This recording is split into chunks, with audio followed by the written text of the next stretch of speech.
Hello students, welcome to the online classes of MAVV Banswara. This video is for class 7th, chapter 3, Fiber to Fabric. It is part 2 of this series. In the previous video, we have learnt about animal fiber and have taken wool in the first type. Today, we are going to learn about fiber number 2nd and that is what? Silk. आप लोग याद रखें कि animal fibres को हम protein fibre भी कहते हैं क्योंकि ये एनिमल से ऑब्टेन होते हैं और इनके कंपोजिशन में जो मेन कंपोनेंट होता है वो है प्रोटीन। चलिए सिल्क की बात करते हैं। This fibre is obtained from silk worm. Silk obtain करने के लिए जिस एनिमल की रेयरिंग की जाती है उसका नाम है सिल्क वर्म। सिल्क वर्म की रेयरिंग सिल्क पाने के लिए की जाती है और इस प्रोसेस को हम सेरीकल्चर कहते हैं। Rearing of silkworm to obtain silk fiber is called sericulture. Important definition है, याद रखिएगा। Rearing of silkworm to obtain silk fiber is called sericulture. मैंने टर्म रेयरिंग के ऊपर फोकस किया था फर्स्ट वीडियो के अंदर और आपको बताया था कि रेयरिंग का मीनिंग होता है keeping an animal for getting a special kind of fibre और any kind of advantage. Mulberry silk moth is commonly reared for getting silk. Silk पाने के लिए सिल्क वर्म के जिस स्पीशीज़ का यूज़ किया जाता है उसका नाम है मलबेरी सिल्क मॉथ। अब देखिए सिल्क मॉथ की लाइफ साइकिल कैसी होती है और किस लाइफ स्टेज में हम इससे सिल्क को गेन कर सकते हैं। तो देखिए मैंने आपके लिए यहाँ स्कीमेटिक डायग्राम बनाया है। हम इसकी बारे में डिस्कशन करेंगे और जानेंगे कि सिल्क की कौन कौन सी स्पीशीज़ होती हैं। सबसे पहले सिल्क मॉथ की जो फीमेल होती है, जो एडल्ट होती है, वो अंडे देती है। इट विल ले एग्स और इन एग्स की हैचिंग से यानी उनके फटने की वजह से उसमें से लार्वा बाहर आता है। यहाँ ध्यान रखिएगा सिल्क मॉथ के लार्वा को हम कैटरपिलर कहते हैं। The name of larva of silk worm is caterpillar. ये कैटरपिलर फूड गेन करता है और फूड को खाता है। सिल्क मॉथ के फूड के फॉर्म में मलबेरी ट्री की जो लीव्स होती हैं उनका यूज़ किया जाता है। तो लार्वा इन लीव्स के ऊपर फीड करता है और धीरे धीरे साइज़ में ग्रो करता है। बड़ा होने पर इसे प्यूपा कहा जाता है। प्यूपा आगे और डेवलप होता है और इससे कोकून बनता है।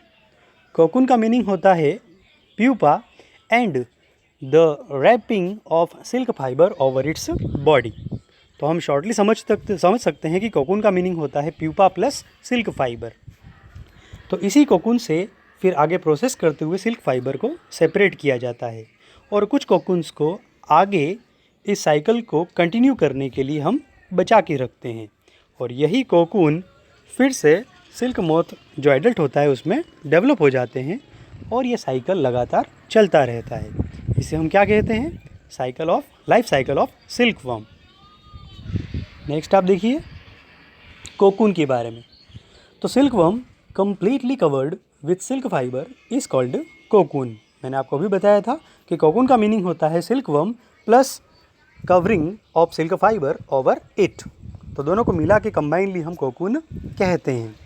अब थोड़ा सा और हम फोकस करते हैं कि सिल्क को कोकून से कैसे हम गेन करते हैं, कैसे ऑब्टेन करते हैं। तो scientific name of mulberry tree, इसे हम कहते हैं मोरस एल्बा। इसका नाम है मोरस एल्बा। मलबेरी ट्री का जो साइंटिफिक नेम है वो है Morus alba. Silk fibre are made of protein. ये मैंने आपको बताया था कि एनिमल फाइबर में प्रोटीन जो है वो मेन कंपोनेंट होता है। तो हम कहेंगे कि सिल्क फाइबर किसका बना होता है? प्रोटीन का। Cocoons are collected to get silk. Silk प्राप्त करने के लिए कोकून्स को इकट्ठा किया जाता है। Then cocoons are boiled in hot water. फिर कोकून को गर्म पानी में हम क्या करते हैं? बॉईल करते हैं। The silk fibre separate out. तो गर्म करने की वजह से, उबालने की वजह से जो सिल्क फाइबर है वो कोकून से धीरे धीरे सेपरेट हो जाता है। Taking out threads of silk from cocoon is called reeling. इस तरह से कोकून से जो सिल्क के थ्रेड होते हैं उन्हें खींच करके निकाला जाता है। इस प्रोसेस को हम रीलिंग कहते हैं। तो इस ढंग से इन स्टेप्स को फॉलो करते हुए कोकून से सिल्क फाइबर को अलग किया जाता है। आप देखिए रेयरिंग को मैंने यहाँ पर फिर से डिस्क्राइब किया है शॉर्ट में आपके लिए, ताकि एग्ज़ाम में आपको प्रॉब्लम ना हो। देखिए keeping sheep with adequate nutrition to get wool is called rearing। ये मैंने शीप के रेफरेंस में इसको डिफ़ाइन किया है रेयरिंग को, कि शीप को सही न्यूट्रिशन के साथ रखा जाता है वूल गेन करने के लिए। तो इस प्रोसेस को हम रेयरिंग कहते हैं। इसी तरह से अलग अलग रेफरेंस में हम रेयरिंग की डेफिनेशन को लिख सकते हैं। किसी भी एनिमल को जब सही न्यूट्रिशन के साथ हम रखते हैं और उससे कुछ एडवांटेज गेन करते हैं, तो इस तरह की प्रोसेस को हम रेयरिंग कहते हैं। इसे आप अपने आसपास देख सकते हो, जैसे काउज़ हैं, बफेलोज़ हैं, इनका रेयरिंग किया जाता है मिल्क और डेयरी प्रोडक्ट्स के लिए। तो ये भी रेयरिंग का एग्जाम्पल होगा। तो बच्चों, इस ढंग से हमने इस लेसन में 2 तरह के एनिमल फाइबर्स देखे, उनका प्रोसेसिंग देखा। मेनली हमने फोकस किया वूल और सिल्क पे। इस पर बेस्ड कुछ प्रैक्टिस क्वेश्चंस हैं आपके चैप्टर के पीडीएफ में, जो मैंने आपको नोट्स पीडीएफ में मेंशन कर दिया है। मुझे लगता है कि आपके पास सभी मटेरियल अवेलेबल होने चाहिए। You have notes, you have the PDF of chapter and the questions at your end. Try to solve them with the help of this study material, and I suggest you that when you will listen this lecture, you should keep the copy of notes in your hand. So match it with my lecture and find all the solution of your problems. ठीक है, इस video को आप learn करें, बार बार revise करें, देखें और topics को समझने की कोशिश करें।